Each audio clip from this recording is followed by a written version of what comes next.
인사하십시다. 하나님 임재 가운데 승리합시다. 오늘 이 시간에도 하나님의 임재하심을 경험하시는 주인공들이 다 되시기를 주의 이름으로 축복합니다. 성도와 고난, 어떻게 언뜻 생각하면 성도는 고난과 좀 분리된 삶을 살아야 하는 것 아닌가 하는 생각을 쉽게 할 수 있습니다. 그러나 실상은 그렇지 않습니다. 성도라 할지라도 고난이 있더라는 것이죠. 이 땅에 우리의 구속자로 오신 예수 그리스도의 삶을 보더라도 고난이 있었습니다. 그 고난이 절정이 십자가의 죽으심이었지요. 예수님의 12 제자들의 삶을 볼 때에도 그들은 고난이 끊이지 않았습니다. 초대교회 성도들에게도 마찬가지였고 오늘날 이 시대를 살아가는 우리들도 마찬가지입니다. 고난이 있습니다. 예수 잘 믿는 성도들에게도 고난이 생깁니다. 성도가 겪게 되는 고난은 크게 세 종류로 나눌 수 있습니다. 첫째는 죄를 지음으로 인하여 겪게 되는 고난, 두 번째는 부당하게 겪는 고난, 세 번째는 선행을 행하다가 겪게 되는 고난, 이렇게 세 가지로 나눌 수 있습니다. 예수님의 제자 베드로 사도에 의하면 부당하게 고난을 겪게 되었을 때 하나님을 생각함으로 참는 것이 아름답다라고 베드로 사도가 말했고요. 또 이어서 뿐만 아니라 선을 행하다가 겪게 되는 고난을 참는 것은 그것도 하나님 앞에 아름답다라고 베드로 사도가 말했어요. 하지만 죄를 행하다가 겪게 된 고난은 그 고난에 대해서 내가 참는다 할지라도 참는 그것이 귀한 모습입니다마는 결코 칭찬이 없다라고 말씀하고 계십니다. 베드로 사도가 말이죠. 사랑하는 성도 여러분, 여러분 앞에 이 세 가지 고난 가운데 두 가지 고난만 있게 되기를 바랍니다. 즉 부당하게 고난을 겪게 될 때 견디므로 하나님께 아름답다 칭찬 듣는 그런 모습만 있고, 선을 행하다가 고난을 겪게 되었을 때 참음으로 말미암아 하나님 앞에 아름답다 인정받으시는 그런 것만 있기를 주의 이름으로 축복합니다. 죄를 행하다가 고난을 겪게 되지 않기를 주님의 이름으로 축복합니다. 물론 이런 고난도 성도에겐 유익함이 있어요. 우리가 죄를 행하다가 겪게 되는 고난도 어떤 유익이 있냐? 회개하게 되죠. 내 모습을 깨닫고 하나님 앞에 서게 됩니다. 이렇게 볼 때 성도에게 일어나는 모든 고난, 그것이 죄로 인한 고난이든 부당한 고난이든 선을 행하다가 겪게 되는 고난이든 간에 그것이 다 유익한 결과를 가져오는 것은 틀림이 없는 사실입니다. 그러나 오늘 우리가 살펴보고 싶은 것은 부당하게 당하는 고난과 선을 행하다가 겪게 되는 고난에 관한 문제입니다. 오늘 본문 말씀은 우리가 이런 고난을 만났을 때 고난을 참는 데 유익한 힘이 되는 그런 말씀입니다. 이 시간을 통해서 우리가 고난 중에 참음으로 인하여서 하나님께 아름답다 인정받고 또 칭찬 들으시는 성도님들이 다 되시기를 주님의 이름으로 축원합니다. 성도들에게 고난이 임하는 이유가 있어요. 그 고난이 임한 이유가 고린도후서 1장 8절에 나와 있습니다. 한번 읽어보겠습니다. 형제들아, 우리가 아시아에서 당한 환난을 너희가 모르기를 원하지 아니하노니 힘에 겹도록 심한 고난을 당하여 살 소망까지 끊어지고 우리는 우리 자신이 사형 선고를 받은 줄 알았으니 이는 우리로 자기를 의지하지 말고 오직 죽은 자를 다시 살리시는 하나님만 의지하게 하심이라. 아멘. 자, 이 말씀을 보면은 성도에게 고난의 이유가 분명하게 우리는 이 말씀을 통해서 알 수 있습니다. 여러분, 바울이 어떤 일을 하다가 고난 당했습니까? 죄짓다가 아니죠.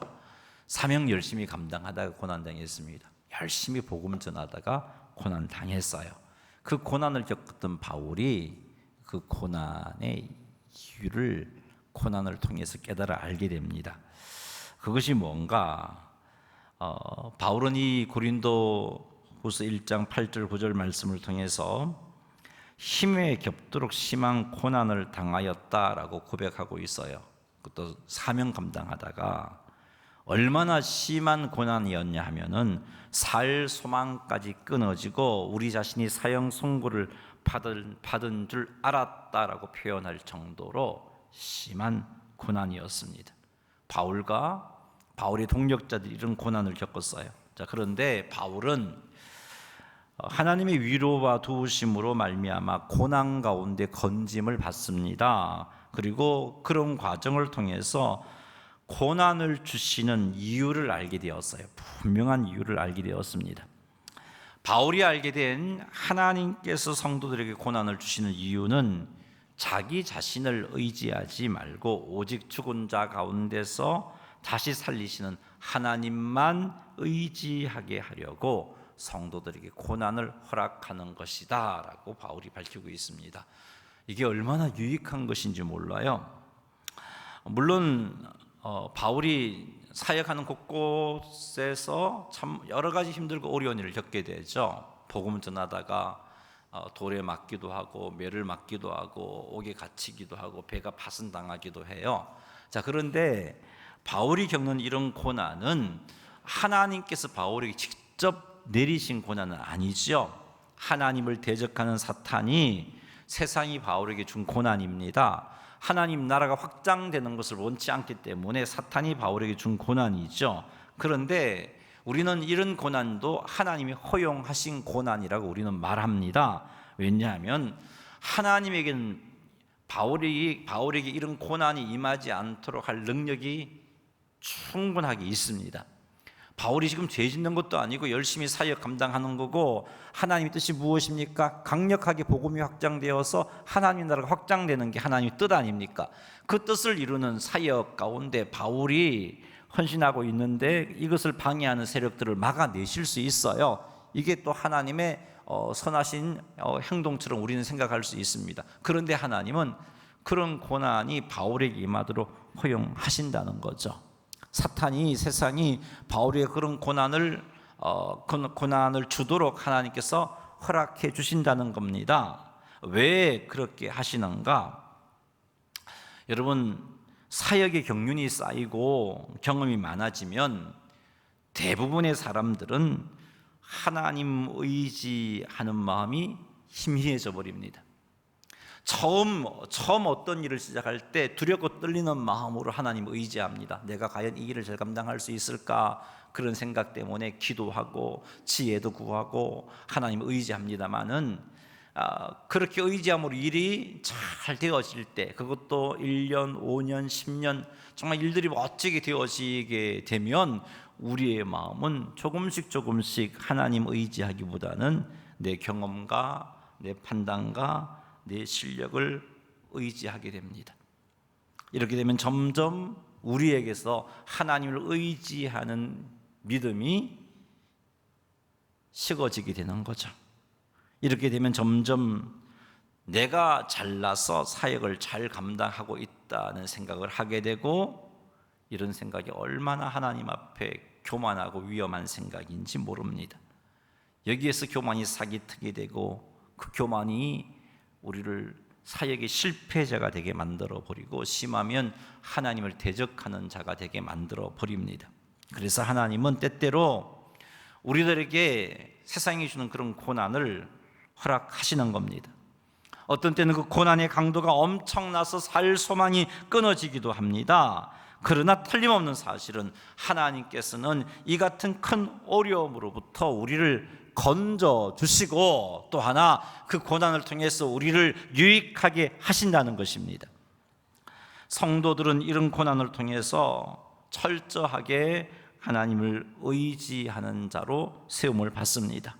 바울은 고난을 통해 하나님께서 구원해 주시는 은혜를 경험했고, 바울은 이 경험만으로 경험을 통해서 앞으로 생기는 고난에 대해서도 하나님께서 건져 주실 것이다라는 확신을 가지게 됩니다. 그리고 이런 확신은 어떤 고난을 당하더라도 하나님만을 의지하리라라는 고백까지 하게 만들어주죠. 이게 바울의 고백입니다. 고린도서 1장 10절 읽어보겠습니다. 그가 이같이 큰 사망에서 우리를 건지셨고 또 건지실 것이며 이후에도 건지시기를 그에게 바라노라. 아멘. 이 표현이 무엇인가요? 하나님께서 건져주셨다는 사실과 그리고 앞으로도 건져주실 것이라는 믿음이 생긴 거죠. 그래서 어떻게 하겠다고요? 그에게 의지해서 어떤 고난이 와도 그분을 의지함으로 내가 승리하겠다라는 고백이 1장 10절의 바울의 고백입니다.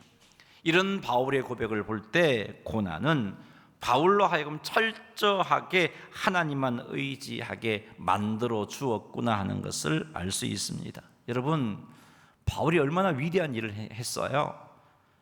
자칫하면요, 내가 예수다라고 말할 수도 있어요. 내가 하나님이다라고 말할 수도 있는 그런 은혜까지 받았던 바울 아닙니까? 그럼에도 불구하고 철저하게 끝까지 하나님 앞에 귀하게 쓰임 받을 수 있었던 이유가 바로 이런 고난 때문이고, 하나님이 또 바울이 허락하신 육체의 가시라는 고난 때문인 거죠. 고난은 이렇게 성도들에게 큰 유익이 있다는 것을 우리는 기억해야 할 것입니다. 사랑하는 성도 여러분, 하나님께서 우리에게 고난 주시는 이유를 분명하게 인식하며 사십시다. 그것은 우리 자신을 의지하지 않고 오직 전능하신 하나님만 의지하게 하려고 고난을 허락하셨다는 겁니다. 우리가 이거 인식하며 살아가야 합니다. 이걸 믿는다면 우리가 고난 중에 취할 자세는 어떤 자세이겠어요? 하나님을 의지하는 자세입니다. 하나님께서 내게 고난을 허락하신 이유가 내 자신을 의지하지 않고 하나님만을 의지하도록 하기 위해 주신 것임을 아는 성도는 고난 가운데 사람 찾지 않습니다. 날 도와줄 누군가를 의지하지 않습니다. 하나님을 바라보겠죠. 하나님만을 의지할 겁니다. 그러면 더 은혜 가운데 그 고난을 쉽게 극복할 것입니다. 따라하십시다. 고난 가운데 인내할 수 있는 힘은 하나님을 믿는 믿음입니다. 그래요, 여러분. 고난 가운데 우리가 인내할 수 있는 힘이 어디에서 생기는가? 하나님을 믿는 믿음에서 생깁니다. 성도를 잘 아시는 지식이 무궁하신 하나님께서 우리에게 고난을 허락하셨다면 감당할 만하니까 주신 것임에 틀림이 없어요. 내가 감당할 만하니까 그런 고난을 주셨어요. 바울이 그런 고백을 했죠. 힘에 겹도록 사형 선고를 당한 것 같은 고난을 바울이 당했지만 그것도 하나님 보시기에 감당할 만하니까 바울에게 주신 거예요. 아무나 그런 고난을 주시지 않으시죠.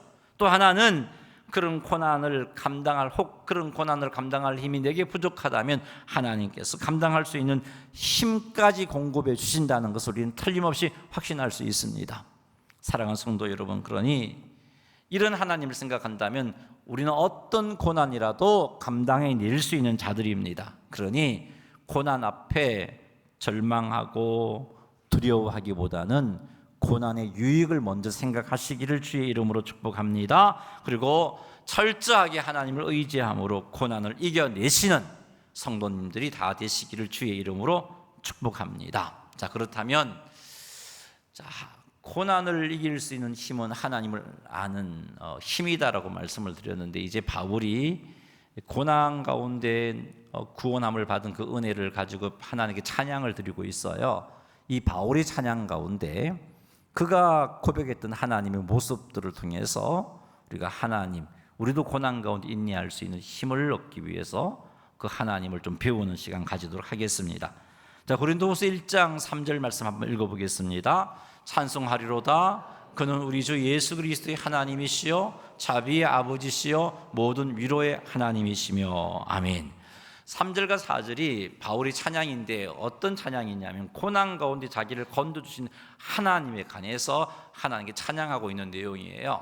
여기서 바울이 고백하는 하나님은요, 우리 주 예수 그리스도의 하나님, 자비의 아버지, 모든 위로의 하나님이라고 고백하고 있습니다. 먼저 우리 주 예수 그리스도의 하나님이라는 게 어떤 의미인가? 바울이 왜 자기를 죽을 것 같은 그런 지경 가운데서 건져내시고 철저하게 하나님을 의지하게 하신 하나님의 그 구원의 손길을 기억하고서 하나님께 이렇게 찬양하고 있어요.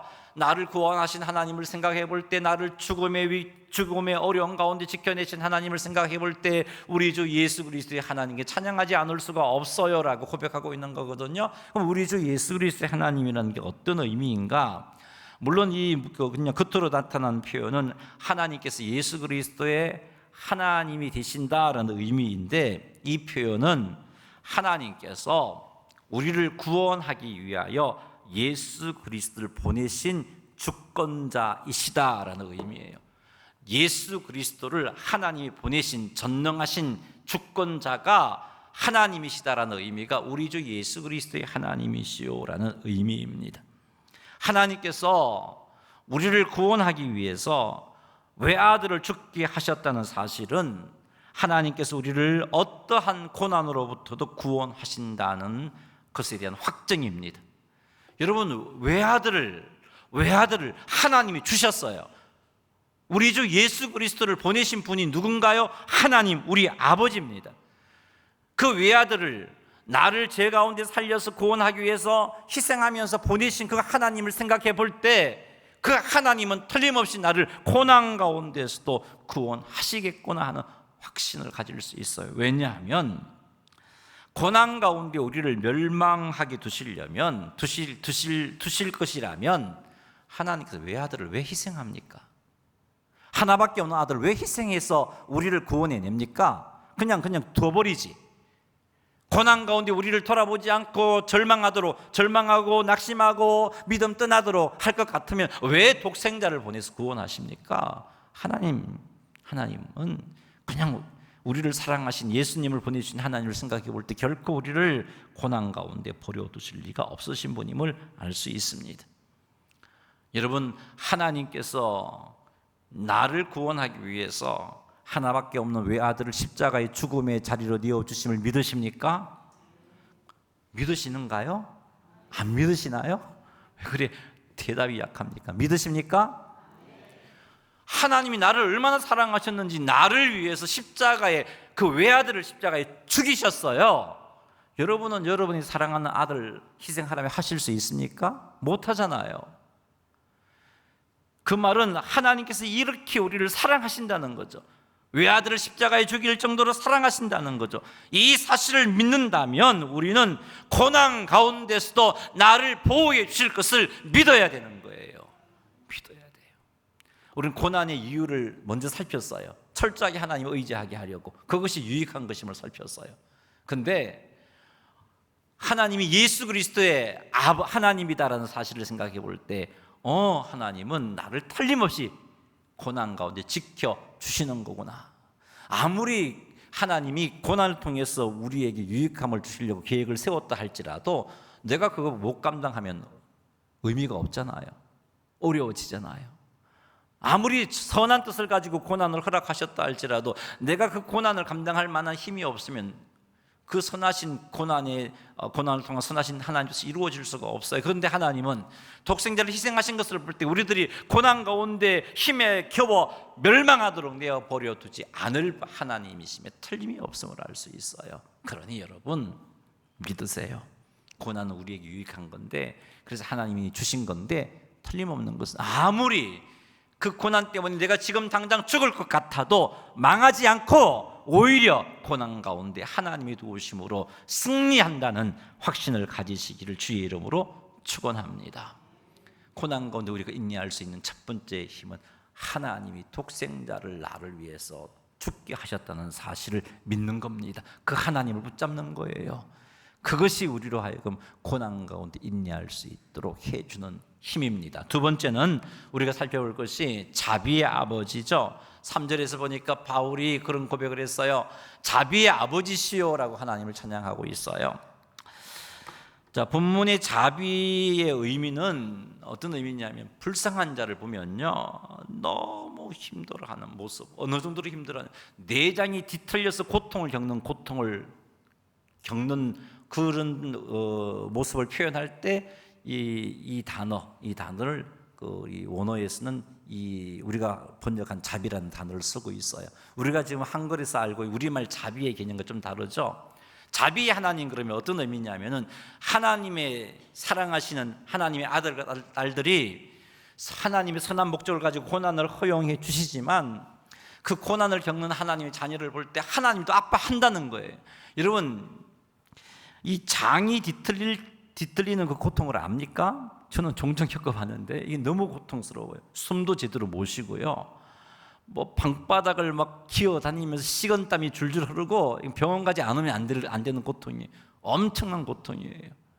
근데 자비 하나님이라는 것은 하나님께서 우리에게 고난을 허락하시는데, 유익을 위해서 허락하시는데, 성녀라 내가 너를 위해서 선한 뜻을 위해서 고난을 허락하니까 견뎌내요. 하나님 아무것도 안 느끼시고 뒷짐만 지시고 견뎌내나 못 견뎌내나 지켜보시는 분이 아니고, 그런 선하신 뜻을 가지고 내게 고난을 허락하시지만 내가 고통스러워하는 그 모습을 보고 하나님도 고통스러워하면서 내 곁에서 지켜보시고 나를 도우신 하나님, 그 하나님이 바로 자비의 아버지라는 의미입니다. 바울은 하나님이 자비의 아버지인 것을 깨달았어요. 우리 하나님을 자비의 아버지라고 바울이 고백했는데 그것은 성도들의 고통을 하나님께서 이렇게 아파하신다는 겁니다. 우리의 고통을 강 건너 불구경하듯이 뒷짐지고 지켜만 보고 계시는 하나님이 아니라 우리의 고통을 같이 아파하신다는 거예요. 유익을 위해서 주신 것이 매 틀림이 없지만 그럼에도 불구하고 우리가 그 고난을 겪을 때 같이 아파하십니다. 이렇게 성도들의 고난을 보시고 아파하시는 전능하신 하나님께서 고난당하는 성도들이 승리할 수 있도록 돕지 않을 리가 없어요. 틀림없이 도우십니다. 틀림없이 도우세요. 바울이 사형에 해당되는 그런 어려움에 떨어졌지만 그럼에도 불구하고 자비의 아버지를 알고 있었기 때문에 하나님도 내가 이렇게 아파하는 것을 보시고 같이 아파하시면서 나를 틀림없이 도우신다는 확신이 있었기 때문에 그 가운데 믿음 지키며 사명 감당할 수가 있었던 것입니다.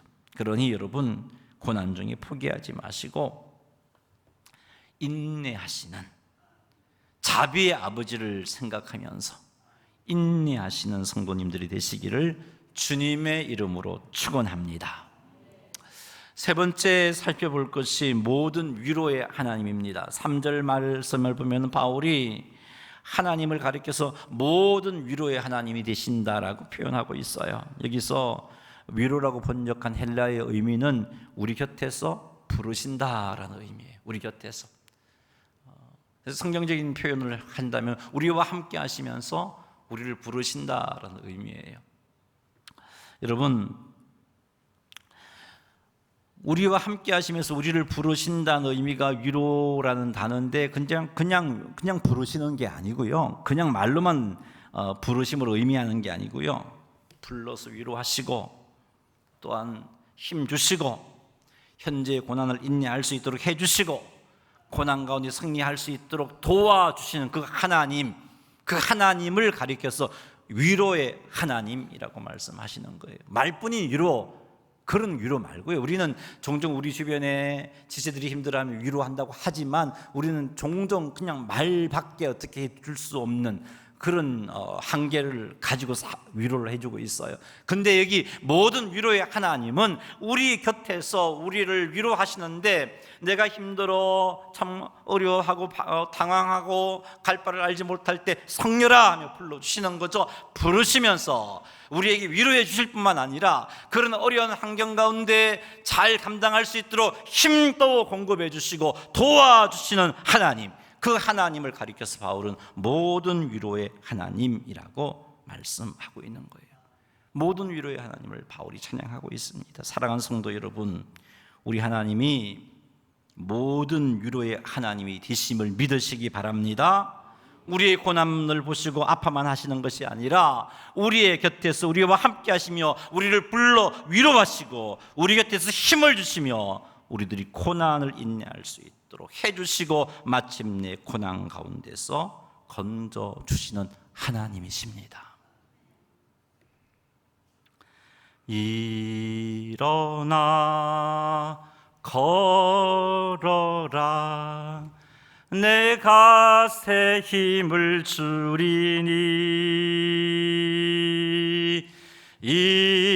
일어나 너 걸어라.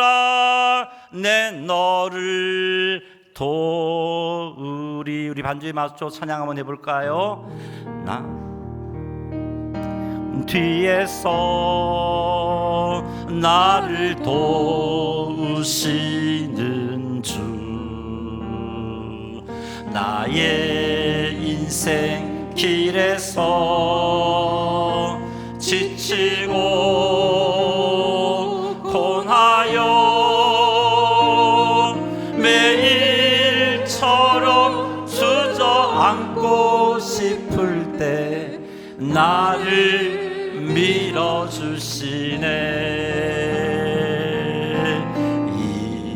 이런 우리 곁에서 말로만 위로하시는 게 아니고 나를 부르시며 걸어라 하시고 우리에게 새 힘을 주시는 우리 하나님, 모든 위로의 하나님. 일어나 너 걸어라.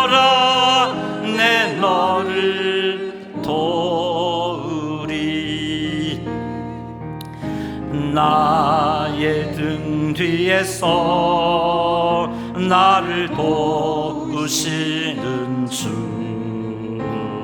평안히 길을 갈 땐 보이지 않아도 지치고 고하여 넘어질 때면 다가와 손 내미시네. 일어나 걸어라. 내가 새 힘을 주리니 일어나 너 걸어라. 내 너를 또 일어나 걸어라. 일어나 걸어라. 내가 새 힘을 주리니 일어나 너 걸어라. 내 너를 도우리. 아멘. 여러분, 이렇게 하나님이 내 곁에서 도우심을 믿으시기 바랍니다. 모든 위로의 하나님. 내가 고난 당한 거 보면 같이 아파하시면서 힘겨워 지쳐 호적거릴 때 나를 부르십니다. 성렬아 일어나라. 성렬아 일어나라. 그렇게 말씀하시면서 내게 새 힘도 주시고 나를 도우셔서 넉넉히 그 고난 가운데 승리하게 하셔서 그 고난의 유익을 누리게 하시는 이가 모든 위로의 하나님, 우리의 하나님이십니다. 그 하나님을 온전히 믿으시는 여러분 되시기를 주의 이름으로 축복합니다. 4절 읽어보겠습니다. 우리의 모든 환난 중에서 우리를 위로하사 우리로 하여금 하나님께 받는 위로로서 모든 환난 중에 있는 자들을 능히 위로하게 하시는 이시로다. 아멘. 어떤 하나님이요? 능히 위로하게 하시는 하나님. 우리로 하여금 환난과 고난을 겪을 때 그 고난 가운데 위로해 주셔서, 위로는 말뿐인 위로가 아니고 힘 주셔서 감당하게 하시는 것까지 포함하는 거예요. 승리하게 하시는 것까지 그렇게 위로하셔서 우리로 하여금 환난 가운데 있는 지체들, 고난 가운데 있는 지체들을 위로하게 하시는 하나님, 그분이 우리 하나님이십니다.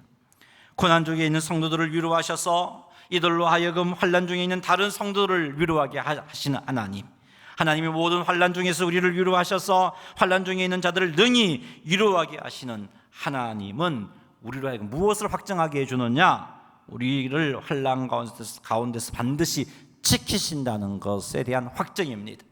여러분, 하나님이 우리에게 환난을 허락하시는데 그것은 나를 위로하셔서 나로 하여금 능히 다른 자들을, 고난 가운데 환난 가운데 있는 자들을 위로하시기 위함이라는 이 사실을 믿는다면, 이런 하나님을 믿는다면 이 하나님은 내가 환난 당할 때 틀림없이 나를 지켜주신다는 보증이 되는 거죠.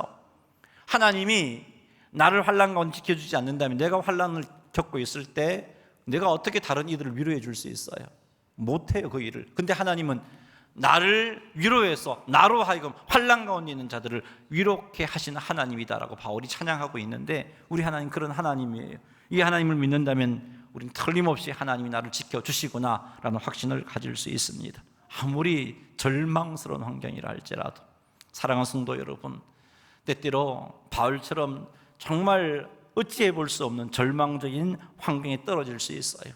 그때 여러분 믿으십시다. 하나님은 나로 하여금 능히 다른 이들을 위롭게 하실 하나님이야. 그래서 나로 하여금 이 고난 가운데 이겨내게 하실 거야. 위로해 주시는 하나님이고 능히 위롭게 하시는 하나님이야 라는 믿음을 가지시고 견디시는 여러분 되시기를 주님의 이름으로 축원합니다. 그것이 하나님의 아름답다 그랬어요. 그리고 반드시 건져내십니다. 바울이 그런 은혜를 경험했기 때문에 3절과 4절의 찬양을 하나님께 돌려드렸던 겁니다. 사랑하는 성도 여러분, 우리 아버지 하나님은 우리를 위하여 외아들을 보내시기까지 우리를 사랑하셨습니다.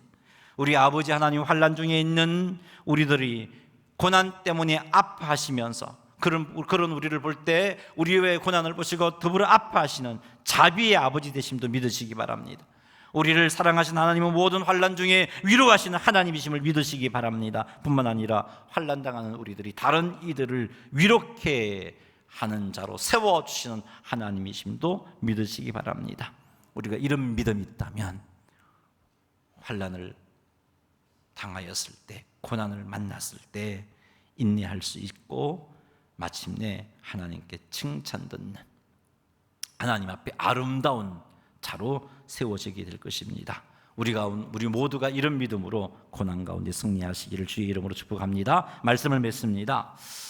하나님께서 성도들의 고난을 허락하시는 이유는요, 성도들로 하여금 자기 자신을 의지하지 않고 전능하신 하나님만 의지하게 하려고 우리에게 환난을 허용하십니다.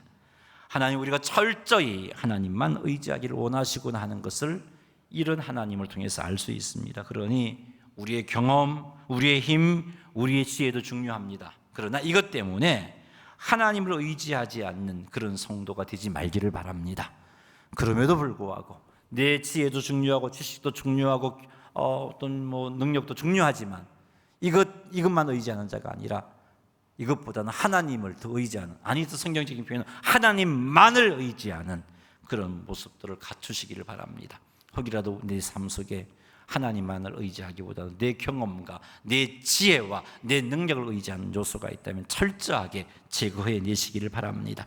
하나님께서 우리에게 하나님만 의지하게 하시는 이유는요, 하나님만 의지하는 그것이 유익하기 때문이고, 하나님만 의지하는 우리들은 하나님 주신 은혜와 하나님 주신 약속을 누릴 수 있기 때문입니다. 그래서 우리들로 하여금 하나님만 의지하게 해주시는 거예요. 그러므로 고난은 하나님께서 우리에게 유익을 주기 위해 허락한 것임을 분명하게 확신을 하고, 고난 중에 낙심과 두려움과 절망이 빠지지 말고 좋은 것을 주시고자 하시는 그런 믿음을 가지시고 오히려 감사함으로 인내함으로 승리하시기를 바랍니다. 그리고 철저하게 하나님만 의지하십시다. 철저히 하나님만 믿으십시다. 자비의 아버지, 위로하시는 하나님, 나아가 위롭게 하시는 하나님을 온전히 믿고 예수 그리스도를 보내어 주신 그 하나님을 신뢰하면서 하나님 있는 믿음 가운데 인내하여 승리하시는 성도님들이 다 되시기를 주님의 이름으로 축원합니다. 찬송가 400